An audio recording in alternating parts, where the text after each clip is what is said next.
하나님 말씀 갈라디아서 6장 1절부터 10절까지 보겠습니다.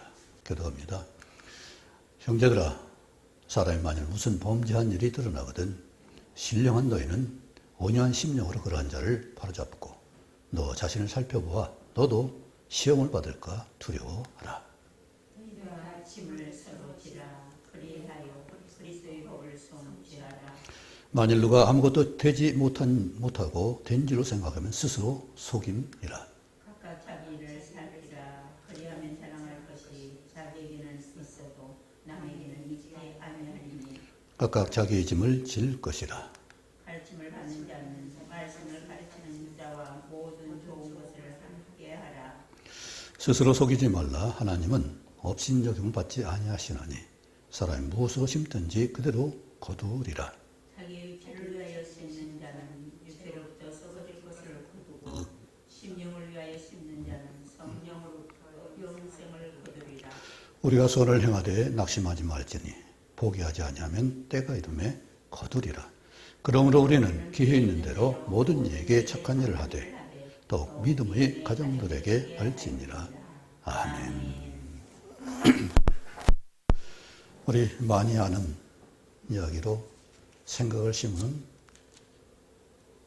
행동을 거두고 행동을 심으면 습관을 거두고 습관을 심으면 인격을 거두고 인격을 심으면 운명을 거두고 있는데 그 앞에 전제가 없어요. 어떤 행동을 심을 것인가, 어떤 생각을 할 것인가. 그래서 우리는 하나님 믿으니까 하나님 말씀을 묵상하면 행동이 낫고 행동을 거두는 것이 되는 것이고, 하나님 말씀 순종하면 행동하면은 좋은 선한 습관을 이룰 수 있는 것이고, 선한 습관이 우리 삶에 배인다면은 인격이 형성되어서 훌륭한 하나님이 받음직한 인격이 되는 것이고, 그랬을 때 그 인격을 통해서 하나님이 약속하는 모든 상급을 다 받아들일 수 있는 은혜가 될 수 있는 거죠. 이처럼 우리 삶이 그렇게 하나님께 귀한 삶이 됐는데 그것보다 세상 것이 더 커 보여져가지고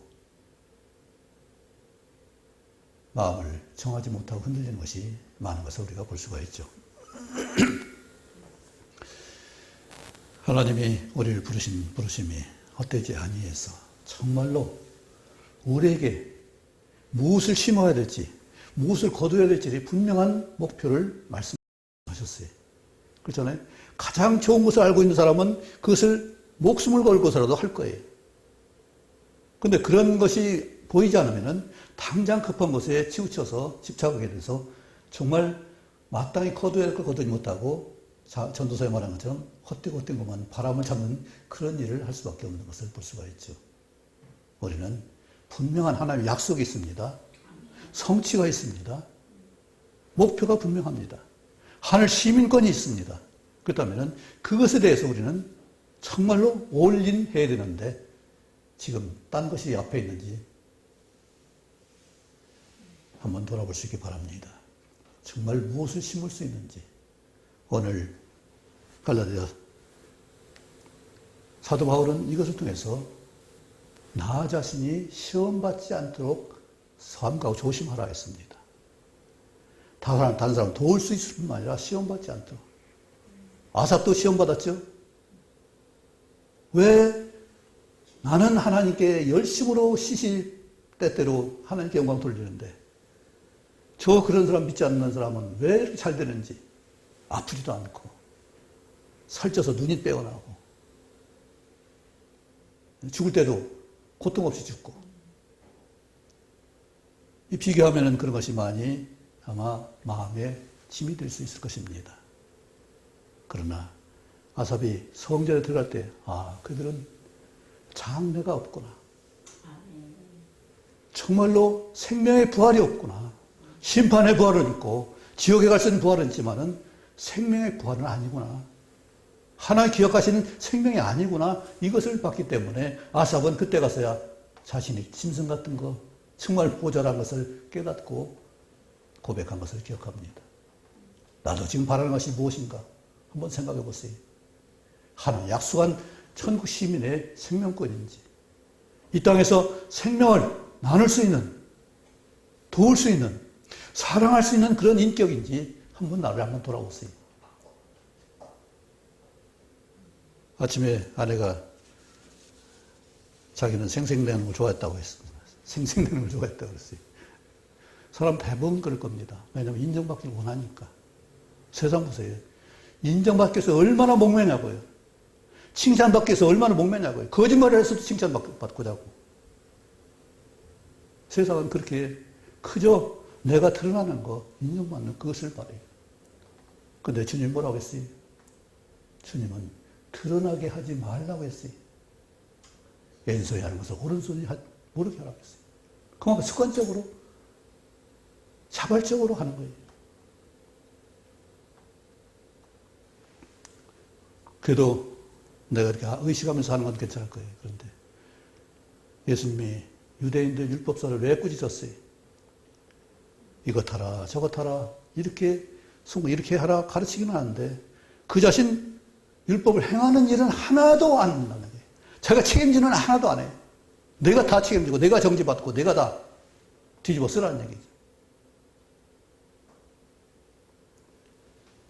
우리가 그런 내가 해야 될 일을 남에게 전가하는 일을 하지 않도록 바랍니다. 내가 않고 있으면은, 심지 않으면은 나는 인정받을 수도 없고 사랑받을 수도 없고 또 사랑을 행할 수 있는 능력과 기회를 잃어버리는 거예요. 내가 할 수 있는 기회를 잃어버린다면은 나는 상급이 없어요. 하나님 인정받을 수 없어요. 내가 그런 기회를 정말 소중하게 하나님 앞에서, 사람 앞에서 한다면은 그것은 비록 사람은 의식하지 못할지라도 은밀한 중에 기도하는 그 기도를 하나님은 들어주시고 은밀히 행하는 것을 하나님은 반드시 기억하실 줄 믿습니다.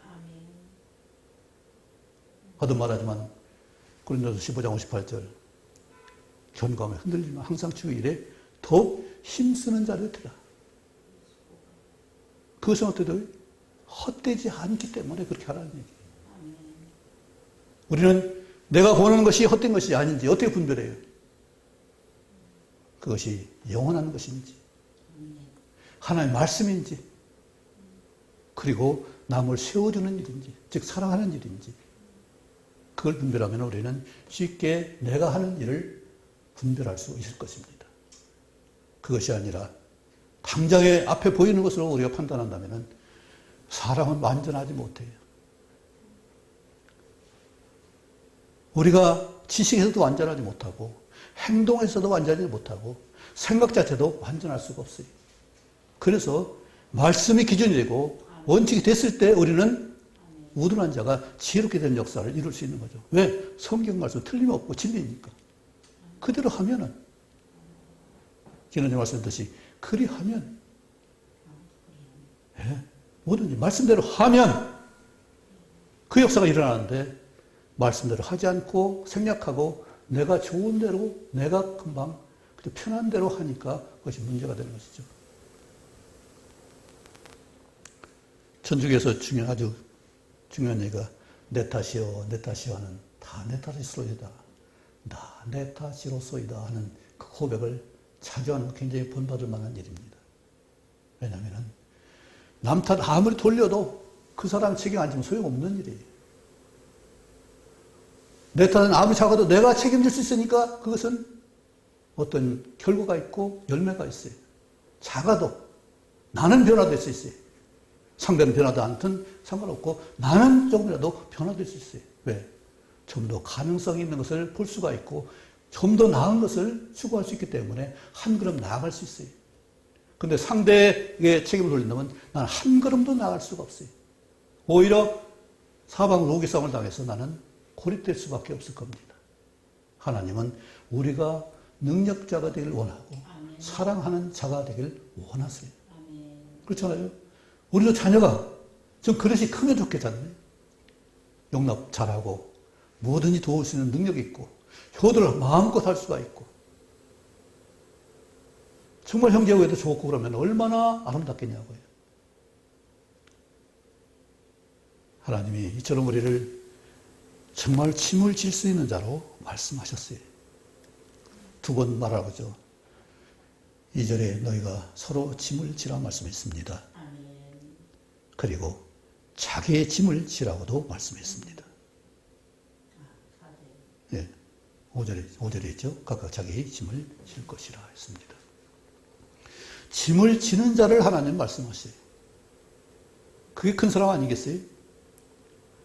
짐지라고 시키는 사람이 큰 사람이에요. 짐을 지는 사람이 큰 사람이에요. 세상은 시키는 사람이 큰 사람이에요. 그런데 주님은 짐을 지는 사람이 큰 사람이라고 말씀하시는 거예요. 세상은 위치가 큰 사람이에요. 그죠? 권세가 큰 사람이에요. 부자가 큰 사람이에요. 그래서 그것을 얻으려고 머리를 싸매는 거예요. 근데 우리는 능력을 키우는 그 일을 하나님이 하기 원하시고, 그 능력이 어디까지요? 예수님에까지 잘할 수 있도록 우리를 북돋아 주시고 성령께서 충만히 역사하셔서 그렇게 이끌어 가시는 것이 하나님의 은혜예요. 하나님 높이라고 한 거 우리가 인정할 수 있을 거예요. 그런데 내가 높아져야 하나님이 높아지는 거예요. 자식이 잘 돼야 부모가 영화로운 것이지, 자식이 잘못되면 부모가 영화할 수가 없잖아요.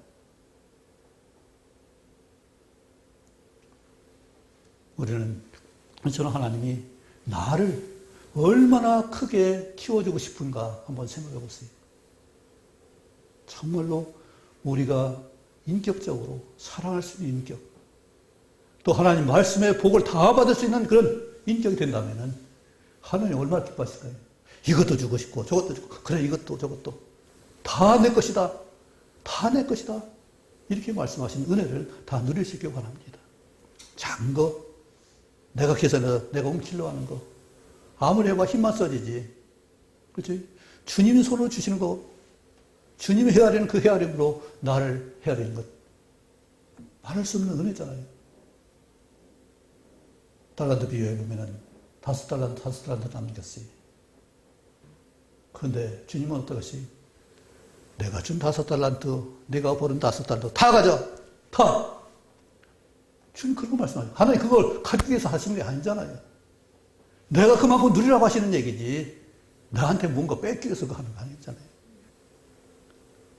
그런데 아까워서 우리가 드린 일이 인색하게 되고, 시간도, 마음도 잘못 계산한 걸 볼 수 있을 것입니다. 우리는 시간에 있어서 말씀 보는 시간, 기도하는 시간을 정할 수 있기 바랍니다.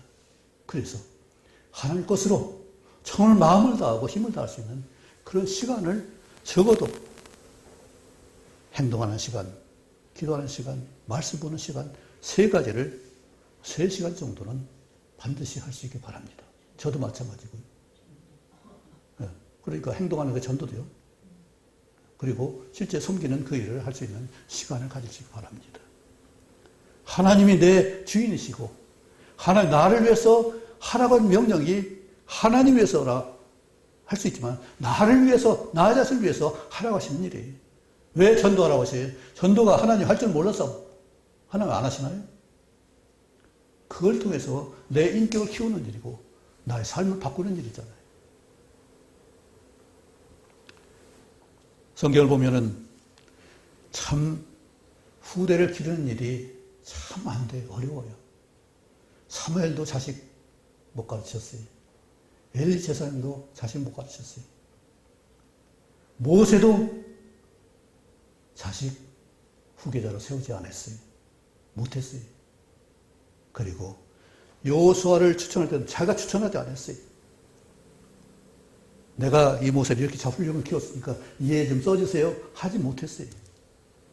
하나님 마음에 합한, 하나님 원하시는 지도자를 세워주십시오 했을 때 하나님이 여호수아를 모세에게 그 영이 충만한 사람이다, 그래서 그에 부탁을 했습니다. 모세가 기른 게 아니에요. 모세가 여호수아에게 뭐 하라 시켜서 되는 것이 아니라 자원함으로 했어요. 여호수아는 자원함으로. 그러니까 자원을 하니까 자기가 기른 것이 아니라 스스로 성장했기, 하나님께서 해주셨기 때문에, 믿음을 주셨기 때문에 되는 일이지 모세가 한 일이 아니에요. 다윗도 솔로몬 제대로 못 키웠어요. 아도니아도, 압살롬도, 맨 큰 장자도 제대로 못 키웠어요. 형제분란이 왜 났어요? 자식 못 가르쳐서 그런 거잖아요.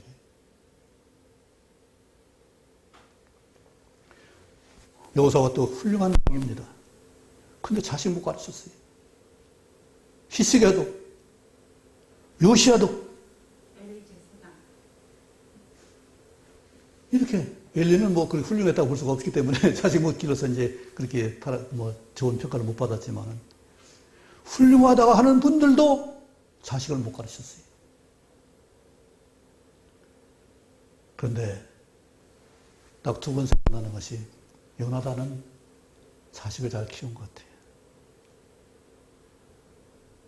그건 부하도 잘 키웠고 자식도 비록 그 도망가다가 다리를 절게 된 일이지만 그 후손이 베냐민 지파 가운데서 누가 났어요? 사울이 났어요.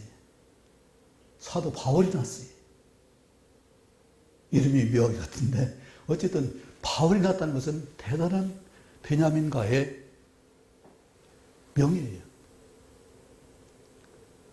그런데 사도 바울은 디모데후서 2장 2절에 보면은 내 아들아 디모데에게 내가 부탁한 것을 내가 은혜서 강하고 다른 사람 부탁하라 했습니다. 그러니까 그의 디모데만 가르친 것이 아니라 디모데가 또 다른 사람 가르칠 수 있도록 그렇게 부탁하고 있어요. 그러면 그 사람 또 충성되라 부탁할 것이다. 이게 후대를 해서 우리 믿음의 기독교 신앙이 승계가 되도록 하는 일을 사도 바울이 체계를 잡아준 거예요. 이것이 시조가 요나단이. 우리는 정말로 이처럼 후대를 볼 수 있는 그 은혜를 다 누리시기 원합니다. 지금 세상은 후대를 별로 생각지 않는 세상이에요.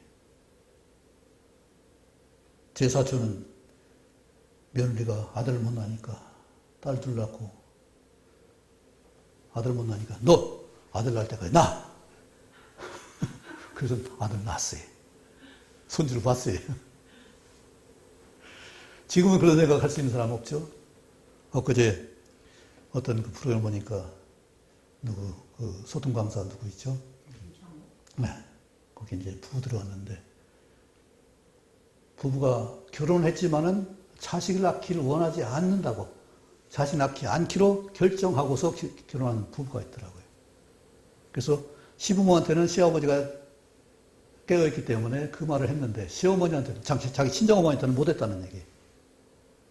그 어머니가 엄청 엄하기 때문에 그 말을 못하겠다는 얘기.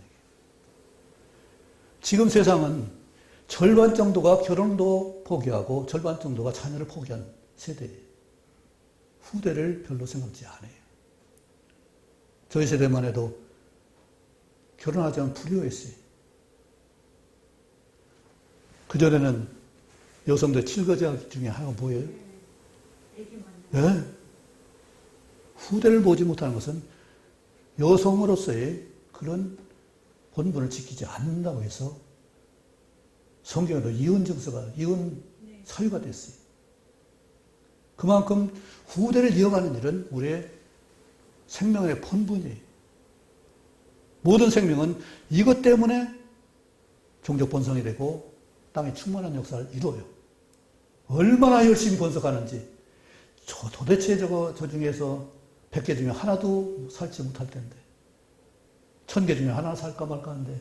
그런데 그렇게 많이 번성해서. 저 만손이란 그것이 여기저기 많이 자꾸 어떻게 떨어졌는지 저기 그 공작 선인장 거기도 하나 또 났더라고요. 여기도 어떻게 갔는지 거기서 떨어져서 하나 나고 있어요. 그게 이제 뽑았지만은 엄청 생명력이 대단해요. 이게 하나님이 땅을 번성케 하신 생명의 유전이에요. 그런데 사람은 힘들다는 이유로, 어렵다는 이유로 이것을 포기하고 또 너무나 가망성이 없으니까, 소망이 없으니까 포기하는 거예요. 생명의 존중보다는 내 재미가 더 중요하고 내 쾌락이 더 중요하기 때문에 시간과 물질을 나한테 쏟고자 하는 것이죠. 근데 그러면은 나오미가 그 손주를 봤을 때 노년의 봉양자라고 했는데 노년의 봉양자가 누가 되겠어요? 나라에서 지금까지 다 하지만은 지금은 다 하지만은 얼마나 그렇게 할 수가 있을 것 같아요. 어쨌든 그럴 수도 있지만은 정말 가정에서 이것이 지켜지는 도리가 있다면 물론 사람이 할 수 없으니까 도움을 받아야 되겠죠. 그래서 지난번 왔던 정혜전 목사님 어머니를 모셨다는 거 아마 결혼 시에는 부인 때문에 못 모셨을 것 같아요. 돌아가신 뒤에. 나중에 늦게 모셨다고 하는데 어쨌든 모신다는 것은 그만한 애정이 있는 거잖아요. 어제 그날이란 영화 프로그램을 봤습니다. 잠깐. 그것이 우리나라 어떤 고대 그 일들, 옛날에 대해서 사적을 아주 실증하는 근데 이순신에 대해 나왔더라고요. 이순신 참 인간적이다. 왜 그러냐면 그분이 물론 문과에 급자했으니까 어느 정도 재능은 있었겠죠. 그런데 몸이 굉장히 허약했다고 하더라고요. 식은땀이 나서 잠을 못 자고 옷이 두 겹이 다 젖고 이불까지 젖었다고 해요. 식은땀이 나서. 우리 장모님도 마지막 돌아가시기 전에 식은땀이 나더라고요. 그리고 겨울이 너무 춥고 여름이 너무 덥고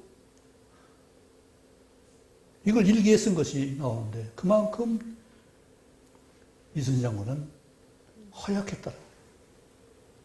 그래서 거기 어떤 의사가 나와서 하는데 이순신 장군 당장 지금 휴가를 보낸다. 휴식을 해야 된다고.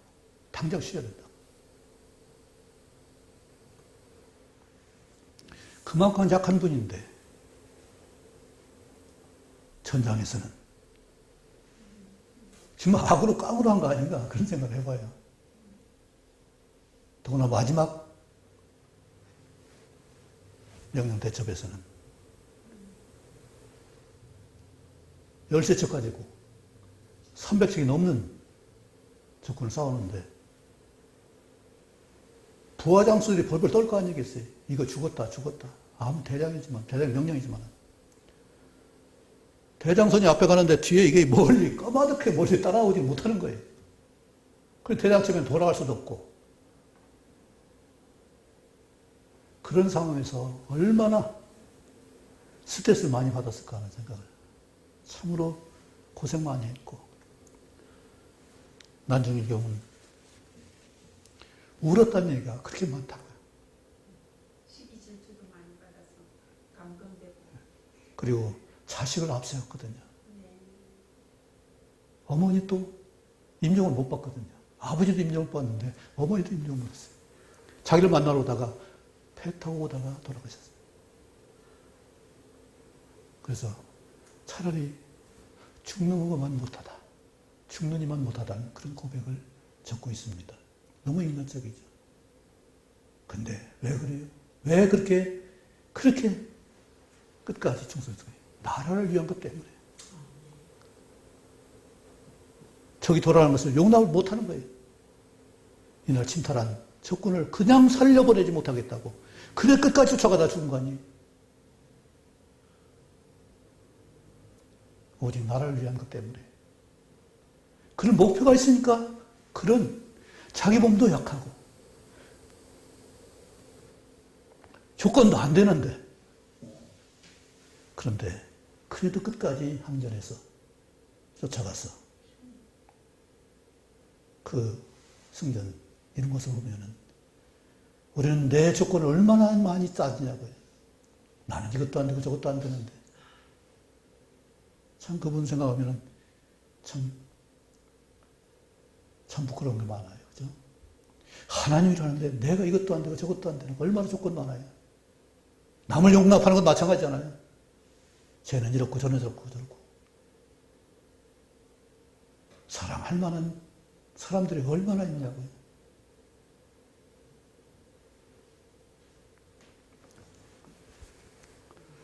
여기서 오면 사랑만 하면 됩니까? 그렇지. 사랑 많이 하지. 감사만 하면 됩니까? 그럼 사랑하고 감사하고 심는 대로 보니까 심기만 하면 되죠? 거듭하니까 네, 심고 가꾸고 네.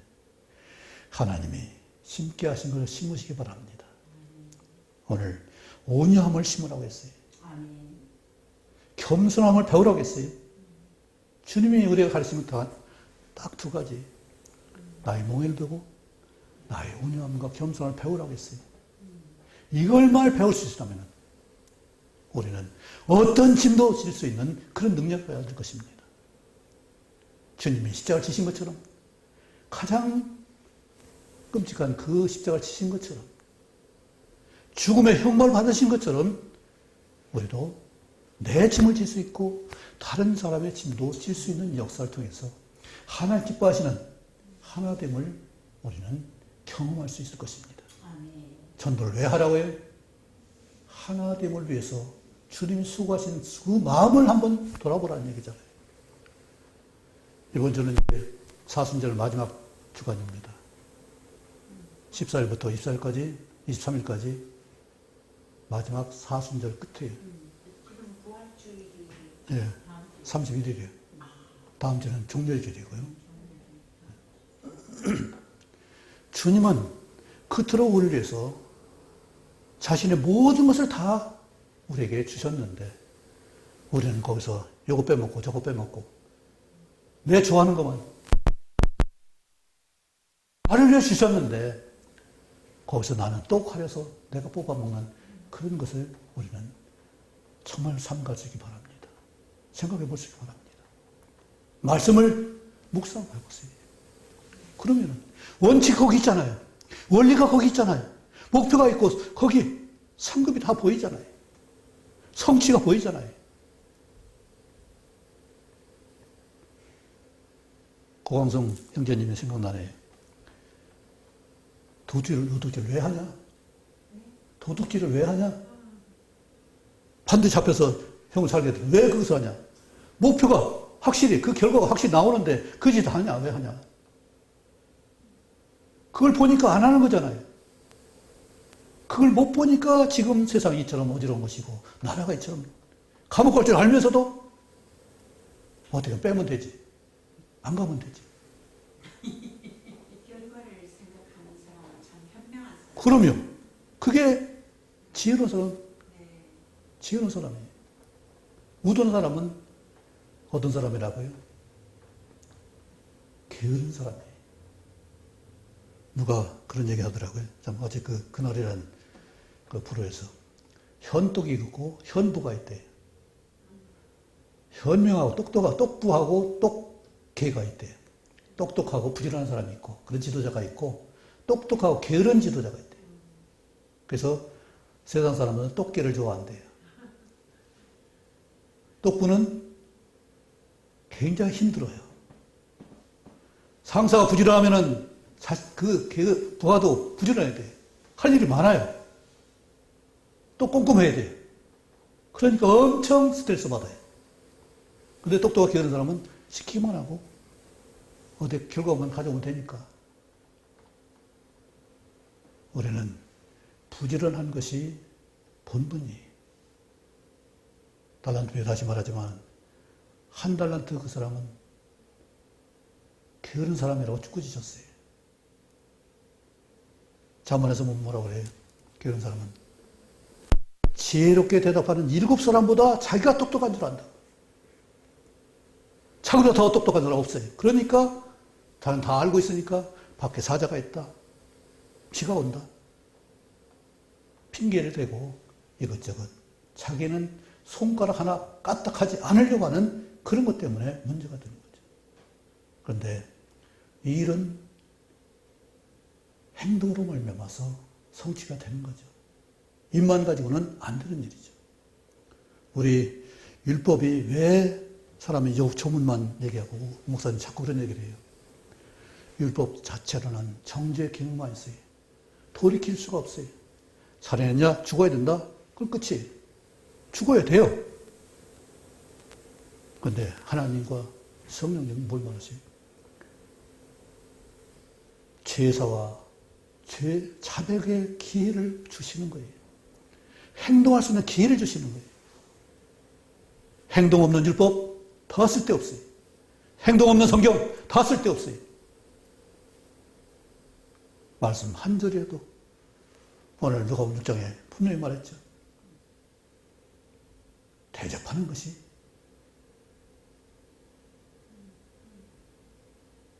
율법이고 성령의 강령이라고 말합니다. 남에게 대접을 받고자 하는 대로 너희 남을 대접하라. 너희가 만약 대접해주는 사람은 대접한다면 그걸 못할 사람은 누가 있냐? 칭찬받을 짓 하는 사람, 칭찬 못하는 사람 누가 있어요? 사랑받을 만한 짓을 하는 사람, 사랑하지 않는 사람 누가 있어요? 특별하게 잘 재능 있는 사람 누가 칭찬 안 해요? 근데 그것이 되지 않는 사람을 조금 더 참아주고 안아주고 좀 더 도와줄 수 있는 마음, 내가 좀 어떻게 해보지, 내가 좀 어떻게 도와주지, 내 것으로 책임지려고 하는 사람이 바로 능력 있는 사람이지. 너 그거 못해? 못해? 이것이 능력자가 아니라는 사실이에요. 하나님은 잘못하는 것을, 비록 부족한 것을, 그것을 일깨워서 우리를 새롭게 해주는 것이 성령님 하시는 일이잖아요. 말씀의 역사잖아요.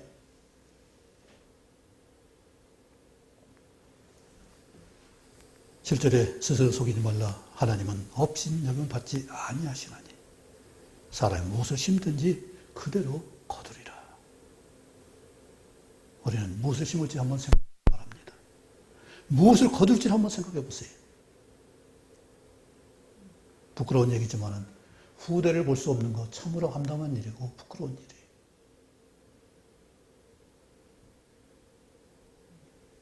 우리는 후대를 위해서 심을 수 있기 바랍니다. 그러려면 소대 말했듯이 우리 말씀을 묵상하는 일을 조금 더 시간을 들여서 하시기 바랍니다. 즉 행동이 나올 수 있는 묵상이 되도록 그냥 말씀만 붙들고 그냥 꾸벅 적는 것이 아니라 말씀 묵상해서 이 말씀이 무엇을 말하는 것이나 이 말씀 이렇게 해달라고 기도하고 그 말씀대로 살게 해달라는 기도를 통해서 행동까지 갈 수 있는 그 묵상이 되길 바랍니다. 묵상으로 끝나면 소용없는 일이에요. 묵상을 통해서 새겨지는 일이 있고 행동으로 나아지는, 행동을 거두는 일까지가 묵상이에요. 그 일이 묵상이에요. 또 행동을 한 번 하면 끝난 것이 아니라 행동이, 나의 순종이 습관이 되어야 돼요. 사무엘 선지자가 사울을 꾸짖으니 뭐라고 했어요? 순종이 제사보다 낫고 듣는 것이 수양의 기름보다 낫다고 말씀했습니다. 우리는 우선순위가 어때요? 수양이 더 커 보이고 제사가 더 멋있어 보이잖아요.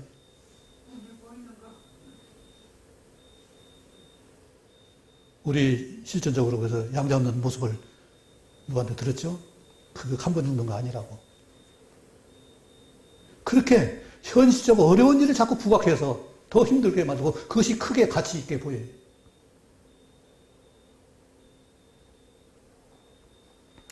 우리 초보는 그렇게 할 수 있을 것입니다. 그러나 늘 성전에서 그것을 돕고 있는 레위인이나 양이 생업인 사람들한테는 그게 문제가 안 돼요. 성전 모양이 아무리 좋아도 거기 능력이 없으면 소용없는 얘기잖아요. 제사장이 제대로 일을 못하면 소용없는 거 아니겠어요? 아까 엘리 제사장 얘기가 나왔지만 엘리가 제사장이었지만 제사장으로서의 권위가 차시간때 가지 못하면 무슨 소용이 있어요? 솔로몬이 아름다운 성전을 누구도 흉내내지 못할 그런 하나님께 받은 식량들을 지은 성전이었지만 그 속에서 솔로몬이 순종했냐고요.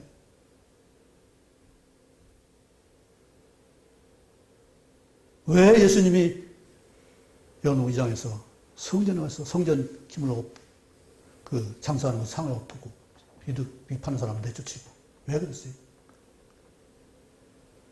모양은 성전인데 하고 있는 짓은 도둑질이 아니에요.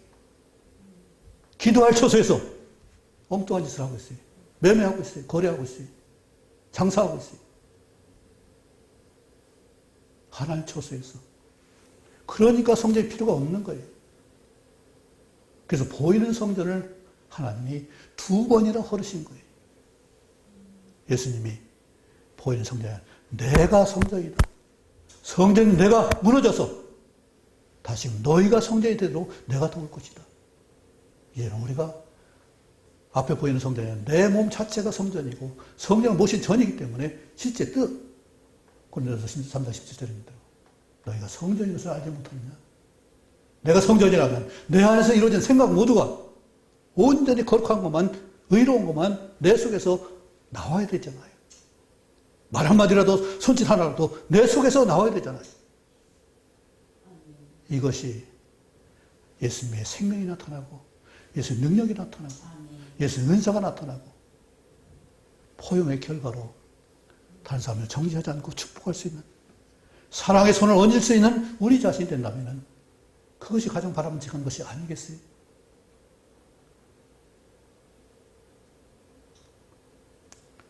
내 안에서 진정으로 이 같은 정말로 좋은 것을 심는 그 역사가 일어나길 바랍니다. 생각을 심는 것만이 아니라 무슨 생각을 심는지가 중요한 것이고 무슨 행동을 하는 것이 중요한 것이고 어떤 인격을 갖는지를 중요한 것이죠. 그리고 하나의 상급이 중요한 것이지 운명이 중요한 게 아니잖아요.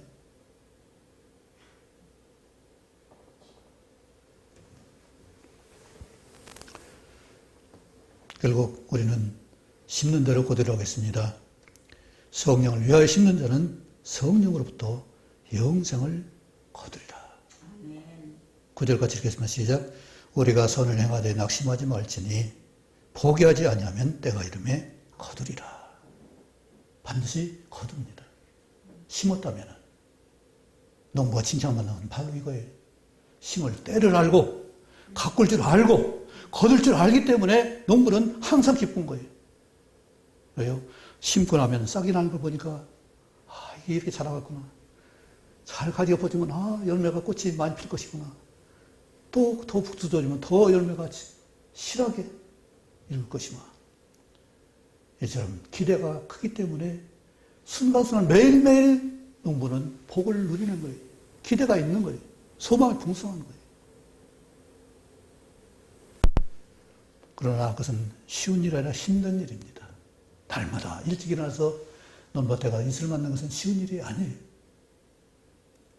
가면은 일거리가 나와요. 풀 한 포기를 뽑아요. 이처럼 아름다운 하나님 말씀의 묵상과 기도로 행동을 낳고 행동이 정말로 나의 삶이 되고 삶이 인격이 돼서 하나님 기뻐하시는 그런 자녀로서의 성숙한 인격과 하나의 상급을 받는 우리 모두가 되시길 간절히 원합니다. 아멘. 기도하겠습니다. 아버지 하나님, 이처럼 귀한 하나님 놀라운 상급과 약속이 있는데 그걸 말하지 못한 것 용서해 주시고 이제는 하나님이 약속하신 것을 반드시 성취하는 같은 마음을 가지고 묵상하고 기도하고 순종하고 아버지 인격으로 성격을 가다듬을 수 있고 아버지 열매로 하나님께 원할 수 있는 저희 삶이 되게 도와주옵소서. 이처럼 귀한 것을 심을 수 있는 기회를 주신 것 감사하고 우리가 언제 어디서나 어느 때나 마음과 시간과 몸을 들일 수 있는 귀한 예배의 삶을 순종의 삶을 행동하는 삶을 살 수 있게 도와주옵소서. 예수님 이름으로 기도하옵나이다. 아멘.